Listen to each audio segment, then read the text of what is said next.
Assalamu alaikum. Welcome to Faith FAQs with me, your host, Kaisar Hussain.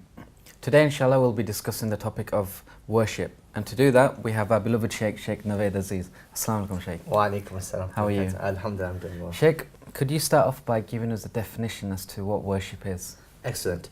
In Islam, the concept of worship is a very comprehensive term. In fact, one of the scholars of Islam, he defined worship as follows. He said, اسم جامع لكل ما يحبه الله ويرضاه من الأقوال والأفعال الظاهرة والباطنة. So he said it is an all-comprehensive term that encompasses every single thing that Allah subhanahu wa ta'ala loves, from actions, statements, and beliefs, whether they be hidden or apparent. Okay. So it is everything that Allah subhanahu wa ta'ala loves, from actions, statements, and beliefs, whether they be hidden or apparent. So this is the definition of worship in Islam. It's a very generic, general term that requires further explanation, because you need to self-discover, what is it that Allah subhanahu wa ta'ala loves, so that you can go ahead and do it. And this relates to one of our previous discussions about the importance of knowledge, that you will see that the only way you can worship Allah subhanahu wa ta'ala is by finding out what He loves first, which is the whole concept of seeking knowledge, and then by go ahead and doing it, which is the implementation of that knowledge. Okay, so what's the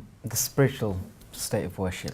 Excellent. So again, going back to this very definition, scholars have defined the physical state, which is the definition we mentioned, and then there's the spiritual state of worship, which is kamal al-muhabbati wal-dhul, which is the perfection and completion of love of Allah subhanahu wa ta'ala, submission to Allah subhanahu wa ta'ala, and humility towards Allah subhanahu wa ta'ala. So these three things, the love, humiliation, and submission to Allah subhanahu wa ta'ala.